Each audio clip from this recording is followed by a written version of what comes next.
don't really have anything to present. I figured for the second item, for the opening, just turn it over. She's out there. Yep. Yeah, she can introduce briefly. Bill's ready to hit quick, hit play on the video and then answer questions.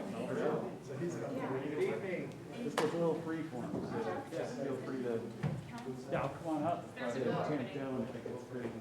No worries. I've seen it go either direction. Sometimes I've seen it be really quiet. You've got a commission of the council, like nobody wants to make the first move. I've got stuff on to get too crazy because we get this. Great to see you in person. Yeah, 16. Yep.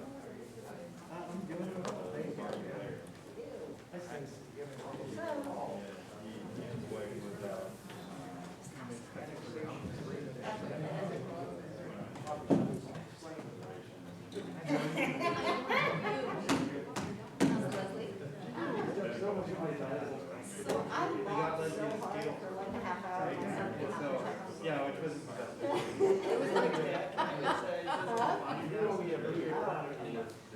when she was opening it,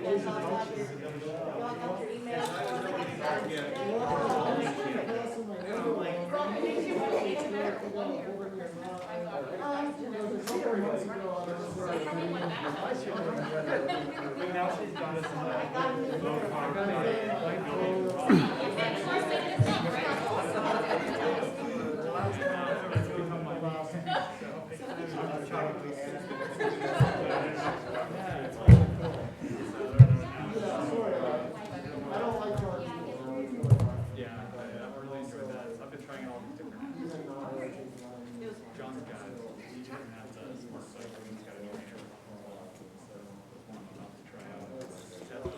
Hi, Chuck. Can everyone out in the ether world here and see the presentation? Yeah, we can see it, Bill. Awesome.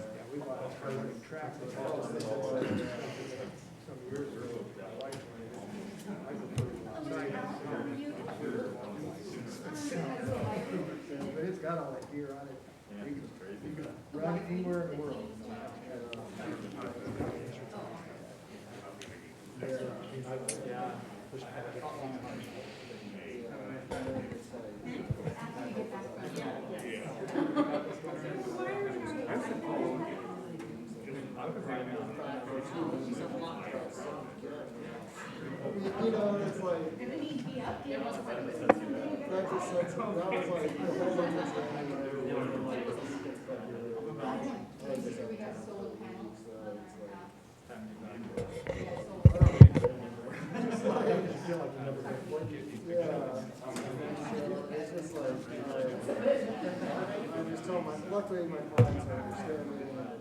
I'm sitting right here. I haven't even said hi yet. Sorry.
Hey, John.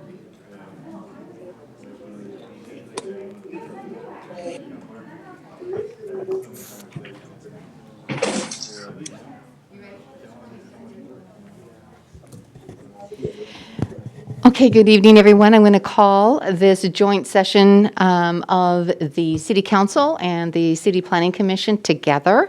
Would you all please stand with me to say the flag salute?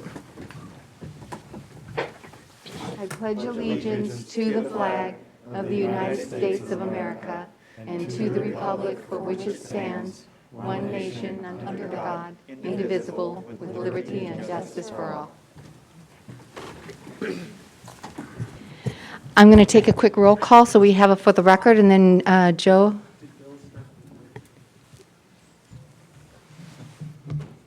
Bill, have you started the recording? Yes, I have. Yeah.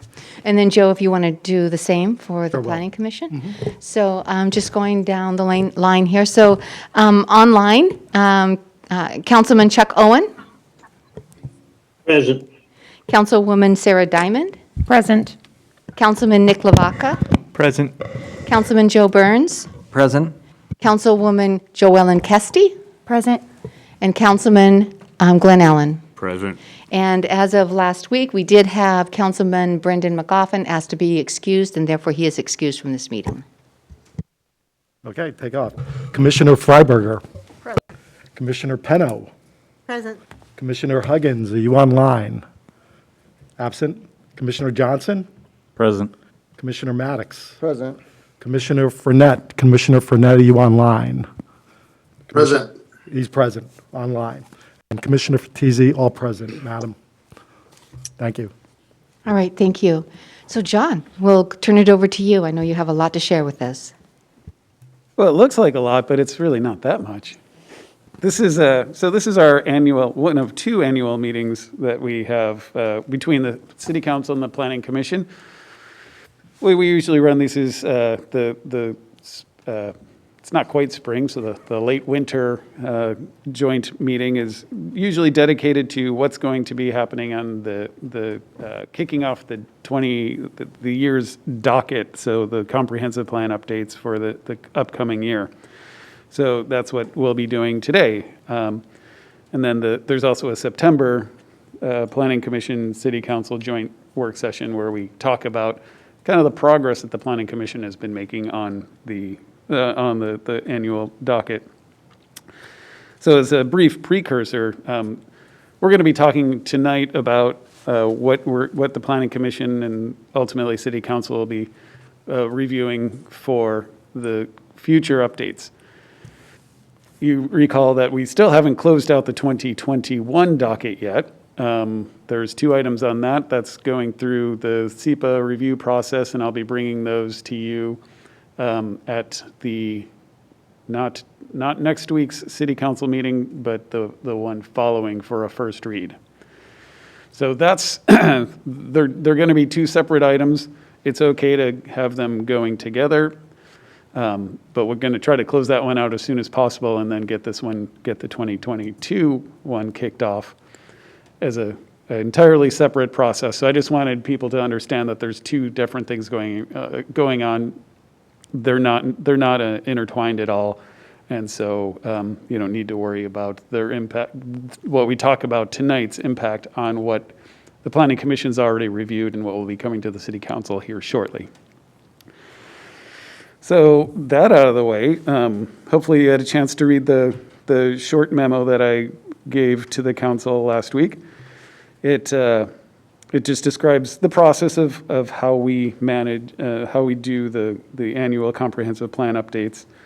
I mentioned in here, so the City Council, staff, Planning Commission, and the public, anybody can really recommend updates to the comprehensive plan.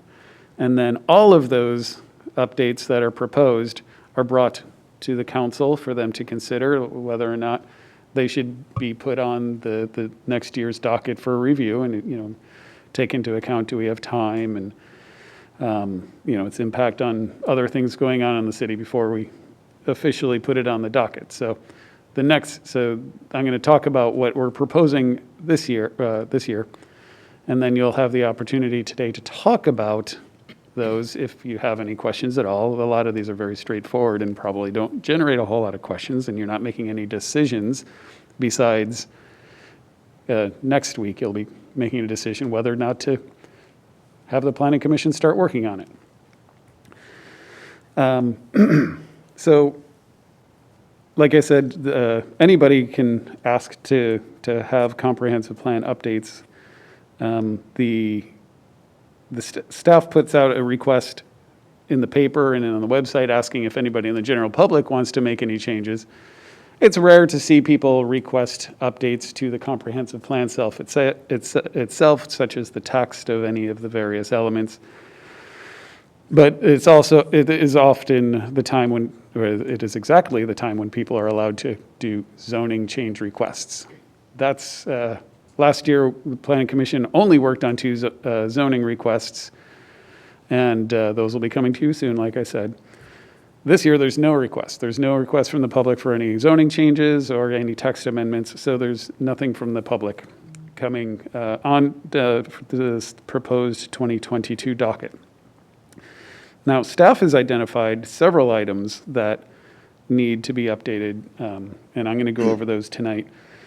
And then the school district, which is sort of the public, sort of city-bound, they occupy an in-between space. They requested their capital facilities element be in. They updated it, and it needs to be put into our comprehensive plan. So I'll describe that as we go through. So there's 4 items here that staff in the school district would like to have reviewed and possibly amended. And then we'll have some time here after that for the City Council and the Planning Commission to just kind of discuss things, and if kind of a little bit of a free flow. If there is anything specific that we think may not, that might need to be also put onto the 2022 docket. That said, at least one of these things that is on here has been born from conversations from the City Council and Planning Commission, and that's why it's on here already. So throughout the year, staff takes note of what the City Council and what the Planning Commission are saying they would like to see change. So we try to include that in our own, not put all the pressure for you to try to make up your mind today, like, oh, see, they're asking us now, what can we have them put on it? So there are things on here that the council wanted to review. So I'll just get to that right now. The first proposed item is a review and possible amendments to the Parks and Recreation element of the comp plan. So this is, as I said, one of the things that the council had been discussing, the parks impact fee. So right now, the parks impact fee is $1,500 per residential unit for all units, except for accessory dwelling units, which is a slightly lower fee. And I think we've had 3 ADU applications come to fruition. So people are not knocking down the door asking for ADU permits.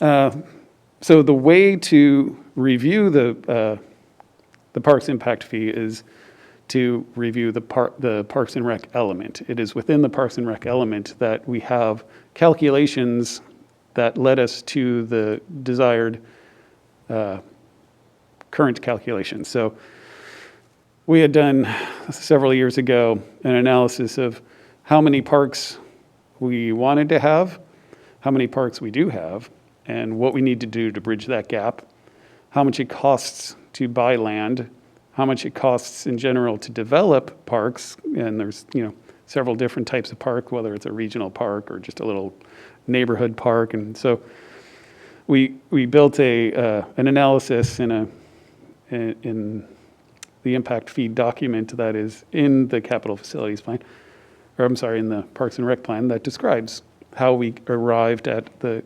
$1,500 per unit figure. So honestly, what we found out is we needed to get from where we are to where we wanted to be, or where we want to be, was actually, I haven't looked up the number, I apologize, somewhere in the neighborhood of $10,000, $10,500 or so. Now, City Council, staff, everybody recognized that's that's a pretty big number. So we have the ability to then dial it back and say, okay, well, we can't honestly ask that much money. It would cause, developers would not want to build in the city if the number was that high. So we do have the ability to reduce that number. We reduced it to what seemed like a reasonable number of $1,500. That was a council decision back in 2016. So we're going to revisit that. So we're going to take it to the Planning Commission to maybe polish up some numbers, and then bring it back to the council. Because ultimately, the council is going to be making the fee decision. The Planning Commission will kick that around a bit, but we shy away from having the Planning Commission give hard number details unless the City Council wants their just honest opinion what they think would be a reasonable amount for an impact fee. So just so we're all aware, what number were we working with prior to 2016 as an impact fee? Because I know that we raised them. I was on the council at the time. We raised them because I thought we were significantly low compared to other cities. Do you remember? You ask tough questions. Oh, that's fine. That's fine. And I'm usually pretty good at remembering this. I honestly thought it was about the same, but I don't know. It could have been a little lower. It may have been $1,000, but I'm kind of guessing. I can look into that though. That's easy to find out. So that is the first proposed docket item change, the first proposed comprehensive plan change proposed on the 2022 docket. I'm going to have a quick note.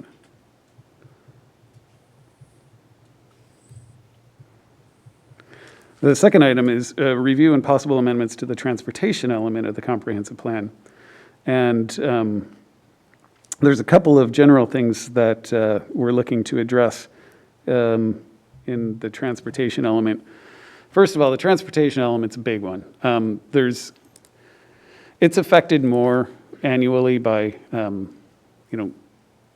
by what happens in the city than the other elements are, because there's actually facts and figures in it. So Mark Freiberger, the Public Works Director, updates it every couple of years. Sometimes it's to remove projects that have already been completed. Sometimes it's to add new projects that have been determined more necessary and need to be put on the comp plan.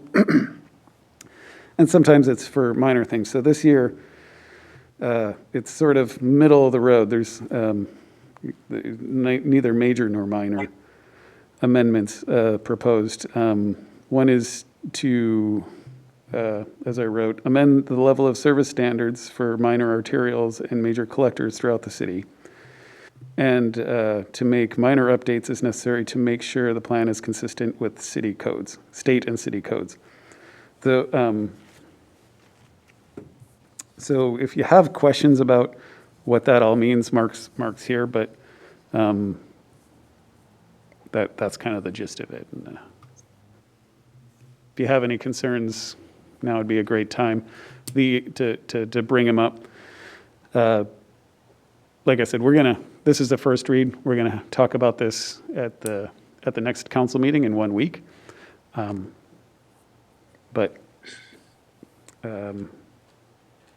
Yes, those. So the transportation plan is the next item that we're going to work on. The third item is review and possible minor amendments to various references and dates, updates to stormwater permit, annual manual, stormwater manual, date references. Basically, you can read this. It's changes to our capital facilities plan to address some permitting requirements that the Department of Ecology requires us to do. So it's called source control. It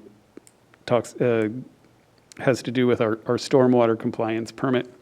So that's largely kind of an update just to make sure that it's in compliance with current code. That one's a fairly minor item on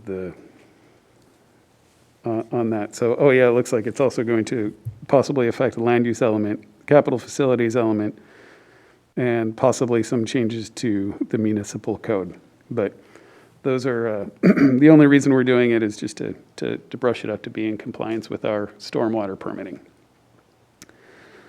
And then the fourth and final item that we're proposing to put on the docket this year is updating the latest Sedro-Woolley School District Capital Facilities Plan at the request of the city, the Sedro-Woolley School District. The school district capital facility plan includes the district's calculations for school impact fees that the city collects on behalf of the school district. The school capital facility plan is adopted as an appendix to our capital facility plan, which is part of our comprehensive plan. So to do so, it has to go, to update the impact fees. Unfortunately, even though we don't actually set those impact fees, the school district sets those based on their enrollment, their population projections, our population projections, their projected enrollment, and then it's all put together. Here they have a consulting company do the math for them and determine, again, how much school facilities they have, how much they're going to need to accommodate their projected growth, and how much money they're going to need to bridge that gap to create the school infrastructure to serve the projected population growth or school enrollment growth. So their plan is to request to increase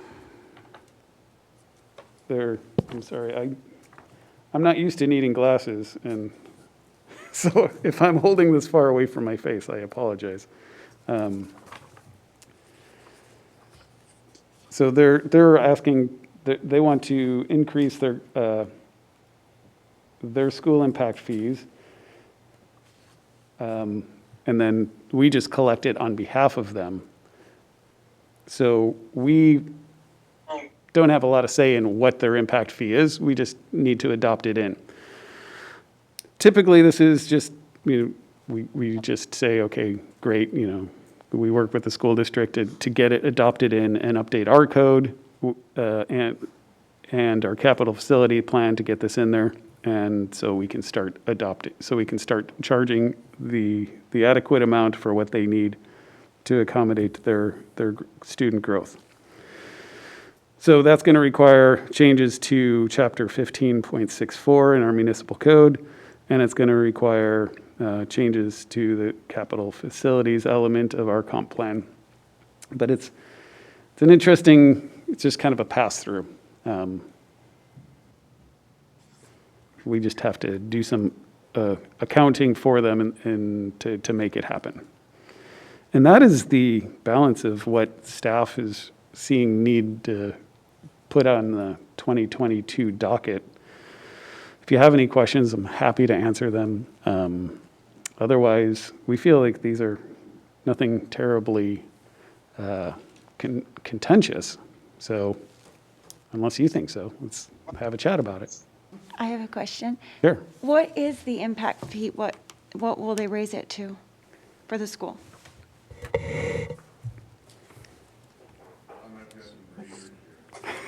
I was honestly going to ask if somebody had any. Okay, so so they're requesting to increase the impact fee for single-family dwelling units to $4,461. I know that answer. I looked it up, by the way, so I'll tell you really quickly. In 2015, the park's impact fee was $1,500 and had been since 2008. It hasn't changed since then. Still hasn't. And the school impact fee in 2015 was only $2,649. What was it this year? Um, It's probably held steady. Honestly, I don't Let's know see if what I it can is get there. this year. Let's I see if looked I can up get the there previous faster than you. ones. I can't remember the exact number off the top of my head, but it had remained pretty much constant for the the most recent past history, and that was part of the impetus for raising it, was we thought it was long overdue. Yeah, so currently the school impact fee, so the current single-family school impact fee is $1,678 going, and they would like to raise it to $4,461. Now, as a refresher, impact fees are charged for new residential units. If someone were to tear down a building, tear down a single-family home and rebuild a single-family home, they would not pay a school, park, or traffic impact fee because they're not adding any new units to the inventory. So it's only for new units. And then there's a different fee for multifamily. So multifamily school impact fee is currently $847 per unit, which is, when they first came out with this, we said, are you sure you want it to be that low? And they said, that's what the numbers bear out. But I said, okay. So now they're requesting that to go up to $2,888, which seems much more reasonable. The numbers, if I remember well, looking at the school impact fees from the previous school capital facility plan, the numbers came from a difficult era in development. So their numbers are based on how much development is happening. So at that time, there wasn't a lot of development happening, so their numbers were very low. So they weren't able to have large amount of numbers to come up with really good impact fees. They were skewed by the low numbers. Now, development's been happening at a more normal rate, so they're able to come up with better numbers. And if anybody knows what other jurisdictions' impact fees for schools are, I'd be interested to know. But I do recall at one point, the Mount Vernon school impact fees was very, very, very high. Like well over $6,000 or possibly more. Yeah, Mount Vernon's was really on the high end, and we tried to steer clear of that, but it was that number that we came up with was more of a medium. We were given some calculations from the consulting firm, and there was a range, and we went with the middle of the range rather than the high end.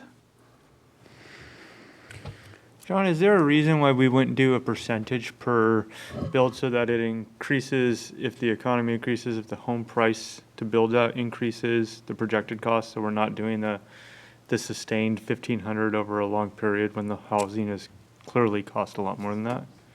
So the impact fees are not based on the value of the house. So it's state laws require that it be based on the need. There has to be a reasonable nexus between the new development and the impact of that new development. So impact fees can't be used to accommodate deficiencies in the existing systems. So, if the schools are, before they started calculating their impact fees, if the schools already were short hundreds of seats, they couldn't make up that deficiency with impact fees unless they can show that, that was from previous growth or something. And there's state rules that dictate that. So it's not based on the value of the house. It's based on, because then you would be treating each person differently. It's like one family would pay more than another because they live in a more expensive house. That's not how the math works. It's just based on the number of students that are averaged out to be generated by each type of housing unit. So single family is shown to have more students, generate more students than multifamily housing does. So that's why the single family residential impact fees are higher than the multifamily residential impact fees because there's fewer students living in multifamily housing. I don't know if that answers your question or not. Yeah, I'm just looking at like, if you can do the average over, if you see if it's from 2008 all the way up, and then it's like, hey, we're gonna do a more than double jump. And then more with park and recreation, because we don't control the school impact fees, No, what you said, so, but all the fees will kind of be looked at as the city raising rates. And that's how they'll look at it, like, oh, whoa, hey guys. So if it's that increase according to how the community's growing, because if there's more people, or usually if the price of the house is going up, it's because demand is higher. And therefore, there's more people wanting to use those parks, more people wanting to use the roads, more people wanting to be in the schools or bringing their kids into schools. So just an average that would allow that gradual growth to kind of take shape versus a long stagnant period and then a deficiency and then an increase to meet that need. so these are things that we would study in detail. So that would be a great question for us to look at closely. I know that other fees that the city has increase annually based on the CPI. We will definitely look into, that's already been something that we wanted to look into if we can do that with our impact fees. I know that for Parks and Recreation, we were going to discuss, that was asked to be talked about next week in the first meeting, so that'd be, yeah, something. And as I mentioned, we're going to be revisiting the Parks and Recreation element, so we could possibly increase those fees too. So we can talk more specifically about that at the Parks and Rec meeting. I think that'll be a useful topic that'll help inform the Planning Commission's future work when they start working on it in a couple of months. Presuming that the City Council is willing to put these items on the 2022 docket, which it sounds like you're probably very excited to review these fees. One thing you said, when we increase fees a lot at a time, it's a shock to the developers and people that are picking up the permits. Nobody's more acutely aware of that than the building and planning department people who have to tell them that they're building, that they're, what their building fees are. And, they can see right there in front of them, there's no fees hidden. So they're like, when they see, this fee's that much, oh my gosh, it used to be that much.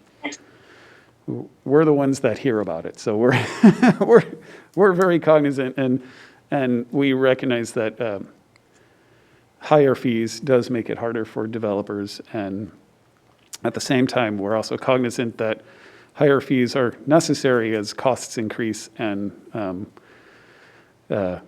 development needs, the impacts of development need to be mitigated. So we always try, like any city does, we always try to find, in any governmental agency, try to find that middle happy place where, unfortunately, nobody's happy. But some people are, nobody's less happy than the other people. Great way to put it. So with that, I welcome any, other discussion that between the Planning Commission and City Council about various topics. I want to also be cognizant of the time. We have one other thing on the agenda, which is to watch a video that will keep you up all night with excitement. It's a little over 16 minutes. So I'd like to ask one more thing on the comp plan. Is there a plan to bring that more into a cliff note? Here's a 5-pager, here's a 10-pager of what the entirety of it kind of looks like, or what the projected. And with, I guess, 2 questions. With transportation, I know it costs to generate a model, but what the community would look like in 2036 based on the current comp plan, and then see how the roads handle that, and then see where the road's best used. You're shaking your head, you're probably already doing that or have done that? Okay. That'd be cool to look at. I was talking to Mark behind you because I saw him shaking his head. I have eyes in the back of my head. I figured that out. But yeah, that'd be an interesting model, kind of see how the wear and tear on the roads, or where the roads are going to look like to be increased or widened, or whatever the case is, just to see the cars traveling the passive roads that exist, or see those grow with this. I know it's very hard to project it over the time because you don't know who's building where. I mean, that's just, you can't tell. but you can kind of get a general idea. I can address that a little bit if you would like. Do you want a microphone? You can use that one or pull up a chair here.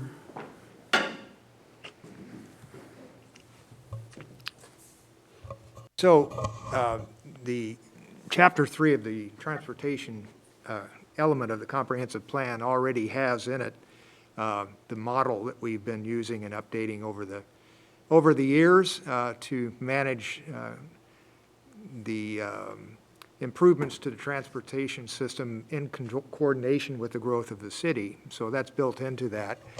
We've also been doing an annual look at that when we look at the transportation impact fees. And periodically, we have, since 2016, updated, for instance, the traffic impact fee thing, which council has addressed and has come before Planning Commission as well. And this year, because of the cluster of growth we've been seeing around the Hodgin, Stendal Trail and Cook area, we've done a concurrency review specifically targeted at that area, which we'll be talking about as we go through this process. So we've got a pretty good feel on that. I guess the good news is the plan that we already have, our project list that's in the Chapter 3 element is pretty solid, pretty sound. We've been talking about the Jones-John Line Trail Corridor projects for quite a long time now, and that is a very necessary project to move forward with to support the growth that we're seeing in the city, and so that project list is very solid. The one thing we are doing that you'll see when you get the actual update elements for the plan, we do have one recommendation for a project to come off the list, which is unusual. We have one projected arterial that we're recommending come off of the list, but that's relatively minor in the long-term scheme of things, but yeah. So we'll be talking about that somewhat extensively as we go through this process. Cool. Yeah, with the comprehensive plan, I was thinking if there's, and I think I mentioned this to you before, John, if there's like a Cliff Notes style or something that, you know, because the general idea that I hear is that we're growing so quickly. I'm sure you guys hear that. And because we see the construction in all the areas as people drive through, because a lot of it's in the main areas. So a way to understand that growth and a way to understand how traffic is being mitigated, but without a heavily engineered type document that's bullet pointed down, but more something that's layman terms like, oh, this is what we're doing in this area, and this is kind of how that's going to look, and this is what this is doing, and that's what that's like. More on the short term, maybe not even on the 20-year, but here's the 5-year kind of outlook. We actually look at 20 years on that. We look at 10 years in wastewater, but we look at 20 years on transportation. So, and as every model is, when you get out to 20 years, there's a lot of guessing that goes on. As you get closer to the present time, it's more solid. And that's why we've done this concurrency review that I mentioned earlier for that one area, looking at that particular growth. Is there anything we need to concentrate more on than we were thinking in the broad plan? Because the broad plan is based on more or less citywide growth. But when you get concentrated growth, it does have impacts on particular intersections. In particular, that's what we look at.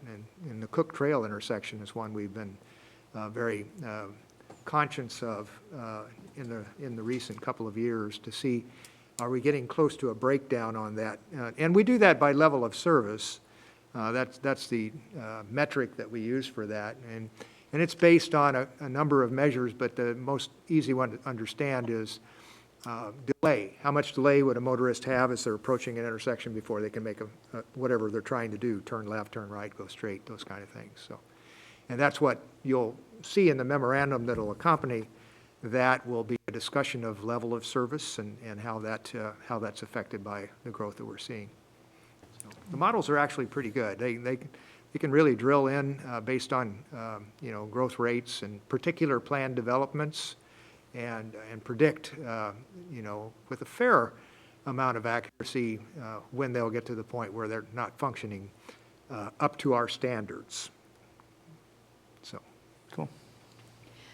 So Mark, if you would just share, so at the meeting that we had the other day, you were talking about that back in the early 2000s, there was a prediction that by this time we would be at about approximately 17,000 people here in Sedro-Woolley. Of course, we don't see that. We barely made 12 Right. this year.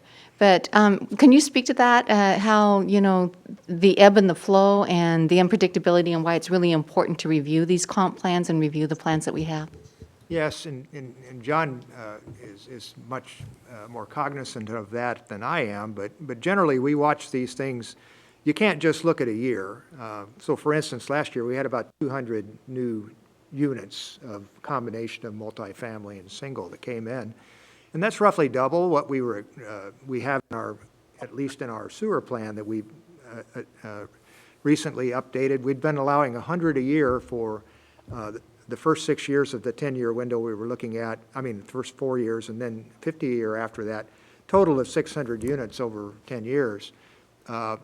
And so you might say, oh, now we're doubling that, and so we're going to have to get really concerned about it. But we have to look at the longer term. How long is that really going to go on? And John and I talk about this quite a bit, and we'll sit down and predict how much we're going to see next year and maybe the following year as well. And what we've generally found is, it generally averages out over time.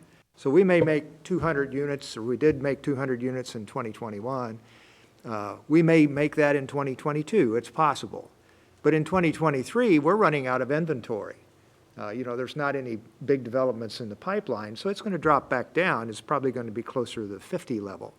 So when you get over the course of the 10-year period, it's probably not bad. I don't see it causing us, for instance, to have to move up the date that we update the treatment plant, which is the other big concern we have. We don't really see that becoming a problem.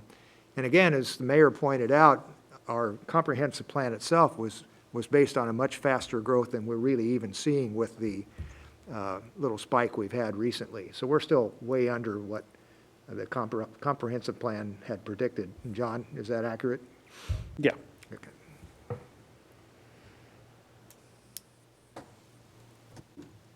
Thank you. Thank you, Mark. Very cool. Madam Mayor, while I have the Planning Commission here, can I hold them hostage for a second? How about it? Okay, from what I understand, there are a couple large developers, and it looks like you guys are doing an 11th hour change on off-street parking. Can you explain? Because you spent a lot of time a couple of years ago, we spent a lot of time, and I don't know why we want to go back on the ordinance or regulations we made 2 years ago. Yeah, the latest thing we were working on was in the urban village mixed use, and it had nothing to do with the residential calculation and that particular component. The discussion focused around that during the day, there's a lot of available parking because people go to work. So therefore, there was some negotiation that went on of the density that's going to be required on the commercial side. We really didn't back off a lot on really any of it because I think we all felt that the residential calculation is spot on. It really is. I live in the downtown 48 here, and I will tell you right now, our number of what our requirements are for residential units are pretty effective. There was other discussion on the downtown area, and depending on the composition of what you would be bringing in from a mixed-use model for additional residential, and we're still working on the downtown commercial zone as well. So yeah, we definitely have a couple things that we needed to focus on, some other things that got changed around that I think we'll probably be revisiting in the next couple of months. Yeah, parking is a big deal. It absolutely Well, is. this Yeah, isn't yeah. downtown. This is a friend of mine who owns property out by the big stall lake out there. Okay. Off of Cook Road. And he had heard that they're trying to get off-street parking on the street. They're trying to get parking from the school district, et cetera. I don't know if any of that's true, but they want to back off on what they're required to put in for the apartments they're building. And there's going to probably be more out there, so. There was, I want to say there were like 3 off-street parking spaces that BYK was looking for. It could have been 5, but we rejected that. And that was just at, I want to say, 2 months ago. So we really didn't back down, especially from the residential side, to allow off-street parking that the city owns to now be part of that calculation. So I think we were pretty determined that that just wasn't going to happen. And it was specifically for the school district, because it was right there, I believe, on Stendhal, that they were looking to grab a couple of spots because technically they had to pay to get those spots in place. But we didn't waver on any of that, not even close to it, no. There's always parking garages. There's always parking garages, absolutely, yeah.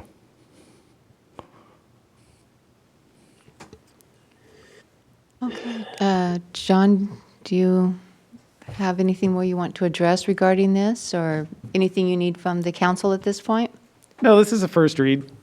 So I'll be asking the city council to make a motion to put these items on the docket at the next city council meeting. And then after that, we'll take it to the planning commission to beat these items to a bloody pulp and make sure that no detail is left unacknowledged, and bring you a thorough reviewed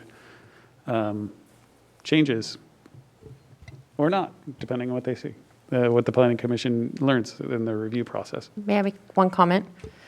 Just in regards to parking, just passing along some of the concerns that have come directly to me from some business owners, as well as people that live in some of the apartments around town, is just that the reality is, in the environment that we're in right now, is that not everybody goes to work every day. So shared commercial residential space sounds nice in theory in an urban village, but we don't live in an area where a lot of people are going to walk to work or ride their bikes to work, especially in the winter months. So that just becomes a reality of the environment and the community that we live in. And so there are some business owners that have been a little bit upset with the fact that their employees may not have a place to park, or that they've had to have cars towed in the morning and stuff like that because of the overflow created. Extra people staying at the apartments for the weekend, whether their kids have friends come over, spend the night, family members are in town. Just the reality of life in general, or maybe because the market is high and people don't have a place to stay, sometimes they've got extra people living with them for a while.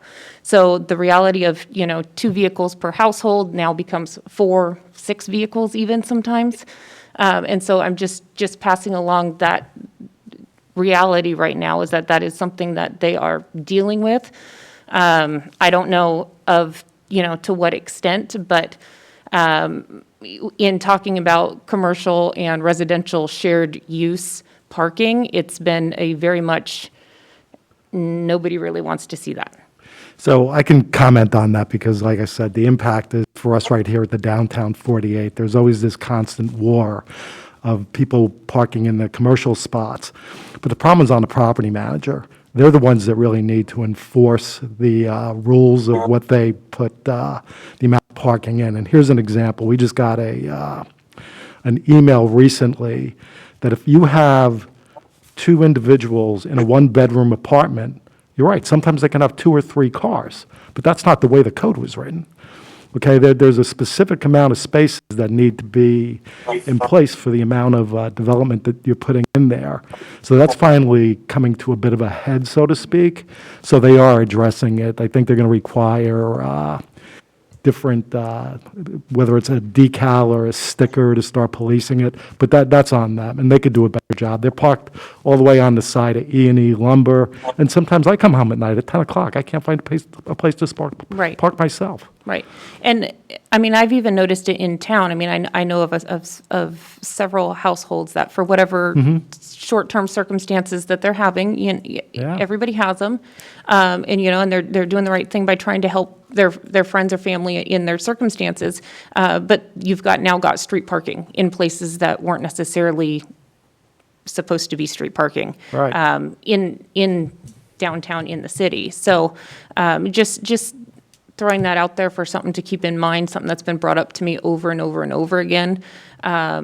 in with all of these developments, especially high density and these that are really creating much more of an impact. You know, we're building up, but people still have vehicles and they're still using the transportation. And, you know, it may be a family of 3, but all 3 of those people might be of driving age. And, you know, I know a single mom that's got 2 kids and they can't afford to get out there on their own. And so now you've got 3 vehicles in a 2-bedroom home. And somebody's parking down the street and walking, you know, because there's not enough parking spaces, and then getting up, you know, fortunately for them, they're responsible. They get up at 6 a.m. and go move the vehicle so it doesn't get towed. But that's just something that is going on in our town, and we just need to be aware of it as all of this stuff is happening so quickly. And just, again, passing along the concerns from the constituents as they've come to me from business owners as well as property owners. We agree with you 100%, and it's one of those things that we beat the parking ad nauseum. So it is a big deal. There's no question about it. So back to parking in general, we haven't backed down on anything. If anything, we've stuck to our guns as far as what the calculations are. But at the end of the day, too, it's going to be on the ownership groups, too, to do a better job enforcing who's supposed to be there and who's not supposed to be there. And a lot of these and here's another thing, the urban village mixed use, that our latest zone, let's just call it UVMU 1.0. Okay, and we left a lot of latitude to say, hey, let's see how this develops over the next 2 to 3 years. If that's a section of the code that we want to definitely take a look at to adjust based on reality. And we're not going to know until we have experience, depending on the number of units that are rented. There's a whole lot of factors that go into what's going to be, what was deployed and what's actually going to get used going forward. So we didn't take anything away from us to say, hey, we can't make an adjustment in the next couple of years if something's not working or something is working. So no, that was a new zone for us to actually try and get density in one spot, right, instead of spreading out all over the city. And it's used in other communities very successfully. So let's see. I always want to see when these projects are done, did we create a monster, or did we create something that really fits the need and turned out to be good projects? So that's exactly what we're hoping for here. But yeah, parking's a big deal. We get it. And more so to your point, you know, I don't think it's just limited to high density housing either. I think that this is an issue that even single family housing, I think the residents up at Gateway Heights, to use as an example, would love to have more available parking too. I mean, I realize that's high density single family up there, but still it's single family. It's not just to townhouses and apartment complexes and condos. Klinger Estates is another example of that. You know, and we've noticed it just, you know, downtown off Reed and Ferry. People are parking on the street or around the corner, you know, parking on State Street and walking on to Reed because there's not enough parking spots in the house that was, you know, the driveway that was created. You know, so there's growth in all areas. And so that just adds to it. Even in established areas, I mean, if you drive down Jameson, which is a well-established area, it's sometimes quite dangerous because of all the cars that are parked on the street. Absolutely. Yeah. So it's a problem of the ages, no doubt. So, yes. Just one more. Are we following, I know that you guys are closely, following that Senate bill that was going through that you guys were talking about at the planning meeting about the density? And Yeah. that's obviously going to affect, you know, parking So- if you got a quadplex and So thank you for bringing it up. So last time we discussed, there was a joint House and Senate bill talking about middle housing that died. So that one's gone. The 1661 is the accessory dwelling unit legislation. That one's still moving forward, but that's far less of a impact on Sedro-Woolley than the middle housing one would have been. So we're still tracking the ADU housing, the ADU legislation, and if it passes, we'll have to change our accessory dwelling unit regulations. And somewhat significantly, we'll see how big of an impact it really has. Like I said, we haven't had a lot of requests for ADUs anyway. So I don't know how big of an impact having looser ADU regulations is going to have. It could have a bigger impact than anticipated, but just judging by the fact that I think we've had 3, maybe 4 ADU permits since we passed passed our ADU rules a year and a half ago, it doesn't seem like something that the people in Sedro-Woolley are dying to do. Could you actually address why that is so different? Because the idea of passing it through quickly, which we did, that was one of the things that you encouraged us to do as a council, was pass it through quickly, was so that we would fall under a grandfather rule, so that we wouldn't have to be impacted by some of the changes. So why would we be impacted now? Can you address that? So everybody knows. So the ADU legislation as proposed, and it's still changing every day, is a preemptive, it's written with preemptive language. So we were banking on the fact that the previous legislation had said, if you do not have ADU legislation already, thou shall do this. This one is written, all cities over a certain size shall do this. So we were hoping for some better crafted legislation that would give cities more leeway, something that would just said, hey, cities, you gotta allow ADUs, just do it how you feel necessary for your community. These are going a lot further to you shall allow ADUs. And and this current legislation is trying to remove the owner occupancy requirement. So our ADU legislation regulations say that the owner needs to live on site, either in the main house or the accessory dwelling unit. The preemptive legislation from the county would say that you cannot have that in your code. Now, there might be back doors and caveats we don't know yet. There's not now, but there could be something thrown in. So that's very different than what the Planning Commission and City Council had envisioned. But, legislation is not passed. And legislation did pass last year that was fairly similar to this. And the governor vetoed out most of the language that would have put these more higher regulations, well, not regulations, looser regulations, I guess. So he vetoed out the language that said you had to allow, you had to remove your owner occupancy requirements and some other things. So who knows? You just never know what's going to happen until the governor signs it. Thank you for explaining that. So are we ready to? Really quick, acknowledge your guys' hard work and watching the meetings that you guys have, the planning commissioner meetings. It's very interesting. You guys put a lot of thought into the work you got before you. It's a lot of moving pieces, and it's definitely interesting. It's a learning experience, and it's a lot of hard work. So great job.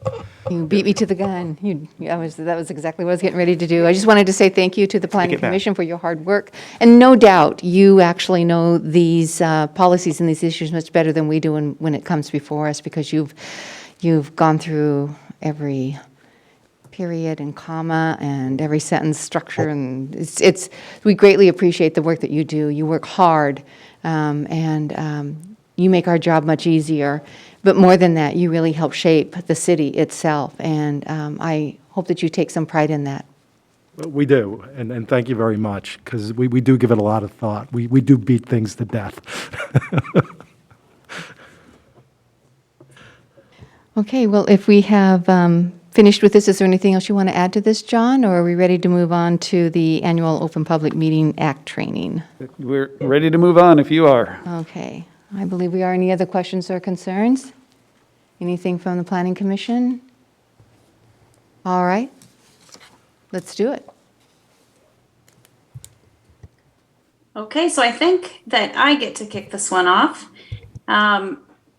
State law requires that elected and appointed officials take Open Public Meetings Act training within 90 days of either appointment or election, and then every 4 years after that. So we have quite a number of newly elected or appointed officials, and some of you, of course, may have already been through this training. However, it's a really great idea to do it more often than every 4 years because it's something that if we don't have it in front of us frequently, it kind of leaves our minds, and it's a very important training. So I know it's going to be less exciting than John's comp plan updates, but if you wouldn't mind. Less exciting than planning? Yes, maybe a tiny bit. So if you wouldn't mind sitting through the 16-minute presentation, and then if you have questions, I would be to answer them.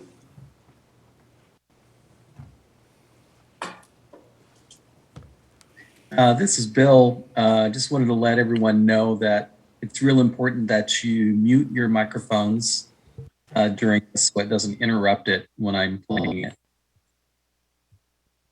And Nikki, shall I go ahead and start it? Yes, please.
Bill, I don't know if you're aware, we cannot hear it.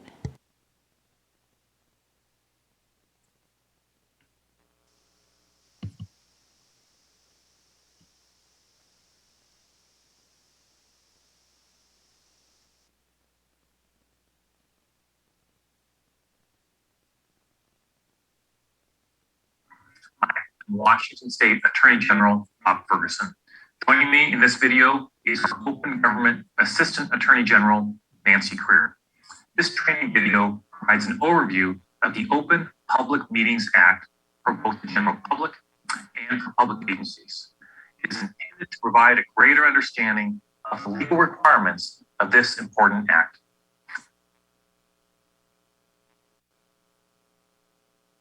Open Public Meetings Act is a law passed by the people of the state of Washington in 1971.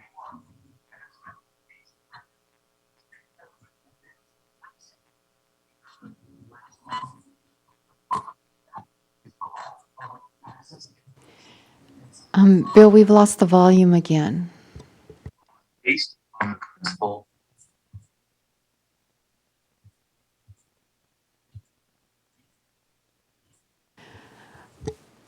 Also, Bill, there was a suggestion that there be closed caption if possible.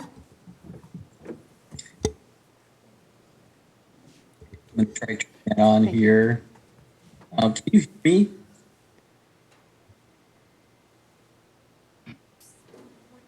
open government is essential to a free society. The act provided the people of our state the opportunity to witness the deliberations and the decisions of their government. State and local agencies, such as school boards, city and county councils, and state commissions, must comply with the Open Public Meetings Act. Actions and deliberations of these governing bodies must be conducted openly. Meetings subject to the act must be open to the public and accountable unless the be closed. Thank you so much for watching. On the screen.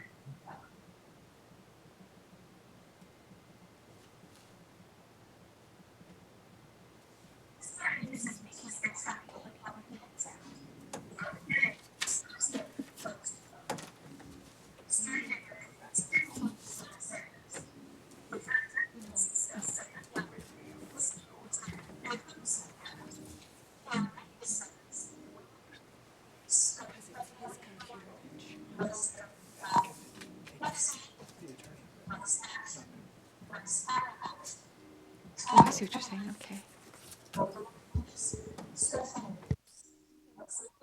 So Bill, we still can't hear it, and a suggestion has been made that maybe Nikki can share it from her computer? Is that possible, or? I'm gonna see about sharing from the computer in the rack there. For some reason, the audio isn't coming through. Unless, Nikki, do you want to try and sharing it from yours?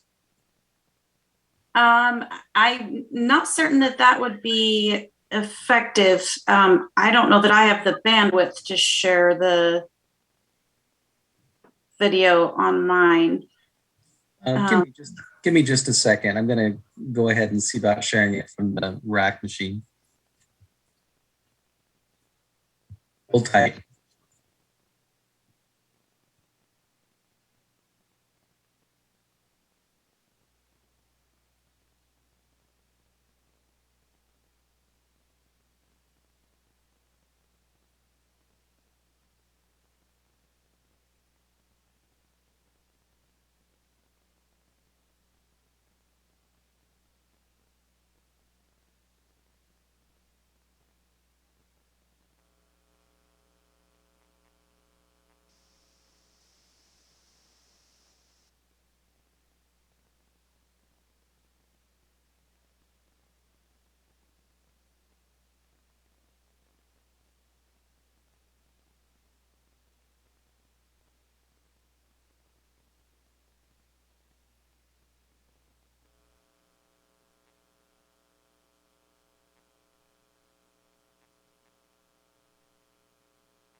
Hi, I'm Washington State Attorney General Bob Ferguson.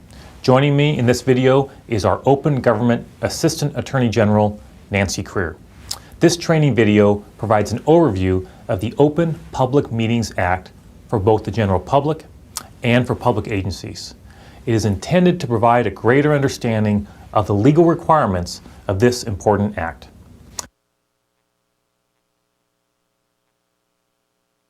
The Open Public Meetings Act is a law passed by the people of the state of Washington in 1971, at the time of a nationwide effort to make government affairs more accessible and government more responsive. The purpose of the act is to provide the public access to information concerning the conduct of state and local government. The law is based on the principle that open government is essential to a free society. The act provided the people of our state the opportunity to witness the deliberations and the decisions of their government. State and local agencies, such as school boards, city and county councils, and state commissions, must comply with the Open Public Meetings Act. Actions and deliberations of these governing bodies must be conducted openly. Meetings subject to the Act must be open to the public, gavel to gavel, unless a law permits a meeting or a part of the meeting to be closed. Thank you so much for watching, and I hope you find this training informative.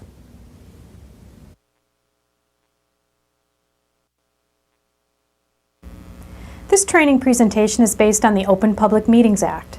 The OPMA is in RCW 42.30.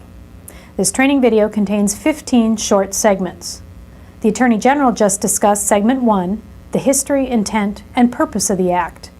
In the remaining segments, we will cover scope of the OPMA, what is a governing body, what is a meeting, what is action, what is final action, travel and gathering, regular meetings, special meetings, executive sessions, public attendance and comment, minutes, liability, other laws, and additional resources. The Act has several clear requirements, and compliance with them is improved with training.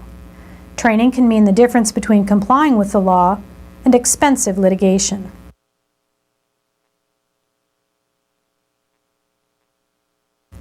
The Act applies to governing bodies of multi-member public agencies, both state and local. Public agency includes A, any state board, commission, committee, department, educational institution, or other state agency which is created by or pursuant to statute other than the courts and the legislature. B, any county, city, school district, special purpose district, or other municipal corporation or political subdivision of the state of Washington. C, any subagency of a public agency which is created by or pursuant to statute, ordinance, or other legislative act, including but not limited to planning commissions, library or park boards, commissions, and agencies.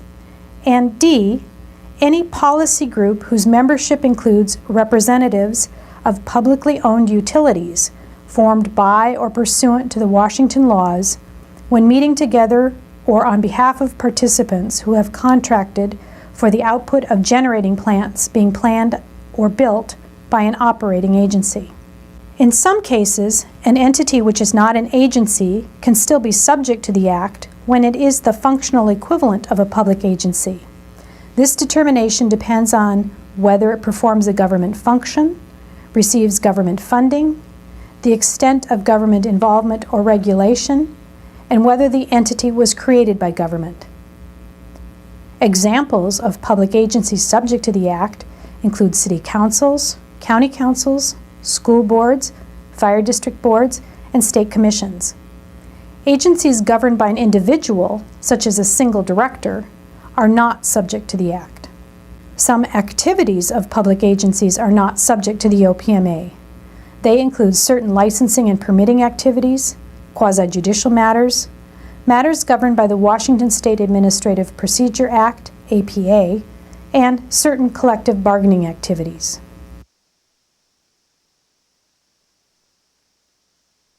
All meetings of the governing body of a public agency shall be open in public, and all persons shall be permitted to attend any meeting of the governing body of a public agency, except as otherwise provided in the OPMA. A governing body is defined as the multi-member board, commission, committee, council, or other policy or rulemaking body of a public agency, or any committee thereof, when the committee acts on behalf of the governing body, conducts hearings, or takes testimony or public comment. Meeting means meetings at which action is taken. Physical presence of the members is not required. A meeting can occur by phone or in some cases by email. I will talk more about email exchanges later in this video. A meeting does not need to be titled meeting. The OPMA also applies to retreats, workshops, and study sessions. A meeting does not occur if there is not a quorum.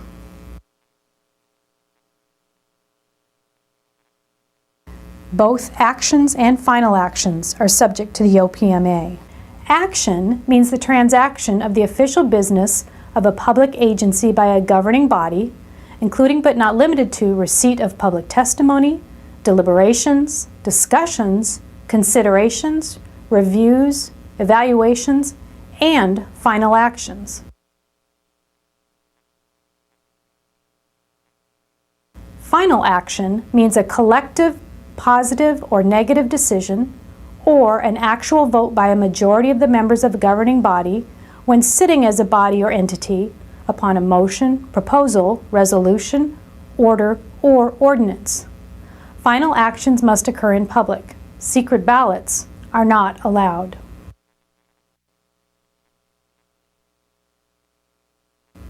A majority of the members of a governing body may travel together or gather for purposes other than a regular meeting or special meeting, so long as no action is taken. And remember, action includes discussion of agency business. This means a quorum of members can travel to a meeting together, or they can gather at a public or private event, such as a festival or social function, so long as they do not collectively discuss agency business or matters.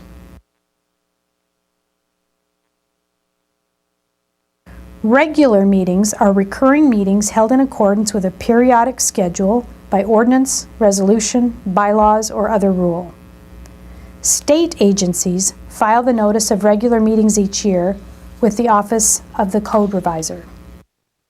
Regular meeting agendas are to be posted online on an agency's website 24 hours in advance, unless the agency does not have a website or if it employs fewer than 10 full-time equivalent employees.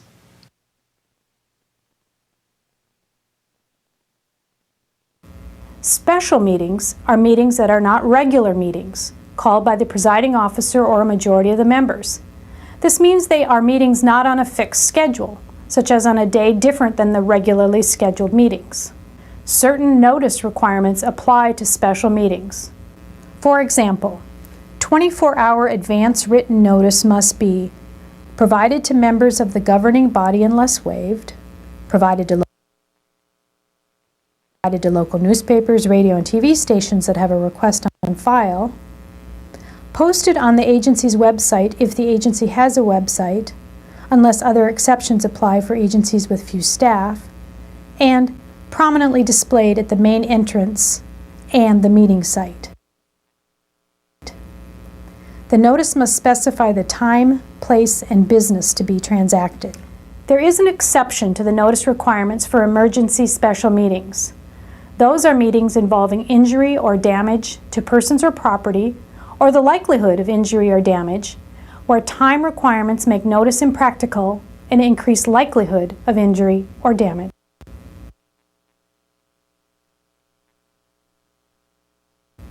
Under the OPMA, an executive session is a part of a regular or special meeting that is closed to the public for the limited purposes listed in the OPMA. The grounds for holding an executive session are narrowly construed.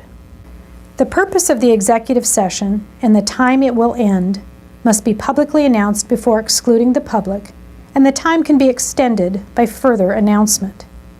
Examples of purposes include certain real estate discussions, reviewing negotiations on publicly bid contracts under certain conditions, evaluating the qualifications of an applicant for public employment, and meeting with legal counsel regarding enforcement actions, litigation, or potential litigation. The OPMA provides a list of authorized executive session purposes at RCW 42.30.110. In addition, a public agency can have a closed meeting to discuss matters not subject to the OPMA, such as deliberating on a quasi-judicial matter.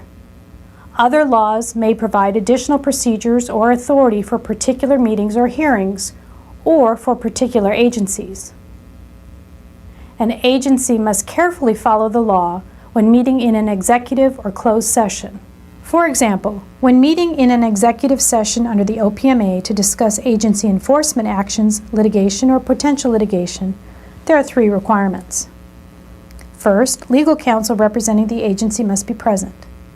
Second, the purpose is to discuss an agency enforcement action, litigation, or potential litigation to which the agency, governing body, or a member acting in an official capacity is a party or is likely to become a party. And finally, public knowledge regarding the discussion is likely to result in an adverse legal or financial consequence to the agency. Remember, an agency can discuss only those matters in an executive session under the OPMA that it has told the public it would discuss. The members cannot talk about other topics in that executive session.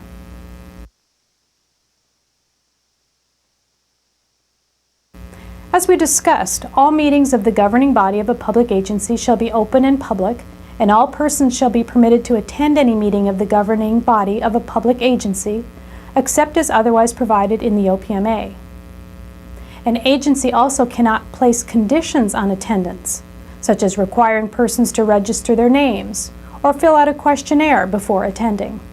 As noted, email or phone call discussions among members of a governing body can be a meeting under the OPMA. But the purpose of the OPMA is to permit the public to attend and observe agency meetings. So when the public is unable to attend email or phone call discussions that are meetings under the OPMA, the Act has been violated. For example, it is generally agreed that the members can meet via a teleconference call so long as 1. Any public notice procedures are satisfied, and 2. An agency sets up a process for the public to attend, such as having a speakerphone available at the agency's official meeting location so the public can hear the discussion.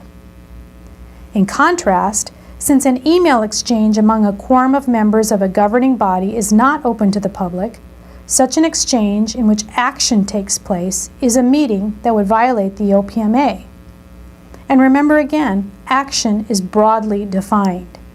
Those email exchanges do not comply with public notice and attendance requirements for regular or special meetings. The OPMA does not include a requirement that public agencies allow public comment. Nevertheless, many public agencies do permit some public comment period at a meeting, such as at the beginning of a meeting. Agencies can put reasonable procedures in place to allow for public comment. And the OPMA has procedures for dealing with disruptions when the orderly conduct of the meeting is unfeasible.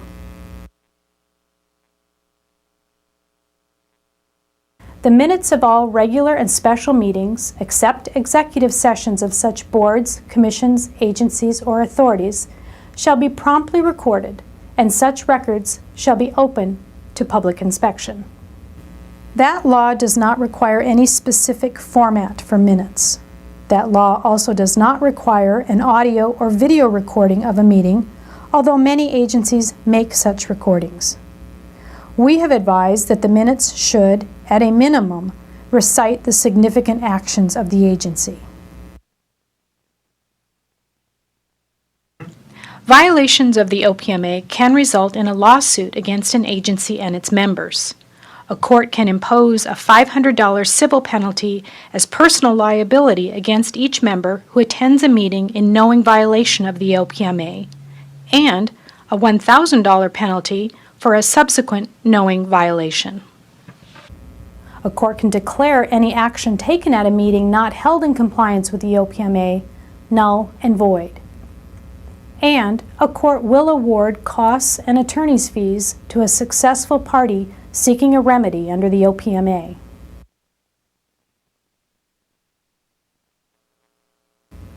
To recap, this presentation covers the highlights of the Open Public Meetings Act. Public agencies may be subject to other laws governing other particular meeting or hearing procedures or governing particular agencies.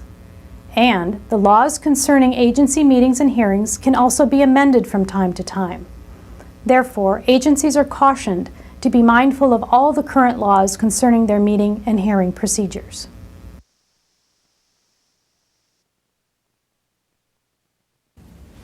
Thanks for participating in the Attorney General's Open Government Training.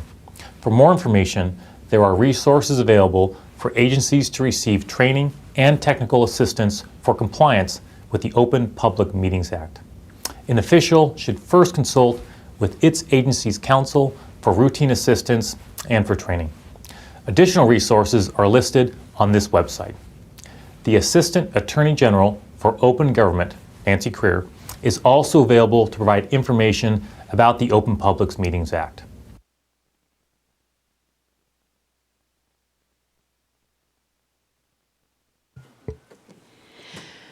Okay. Okay, and that actually concludes our meeting for the evening, unless there is anything for the good of the order.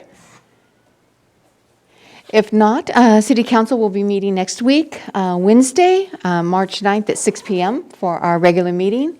And with that, thank you everyone for attending. Thank you again to the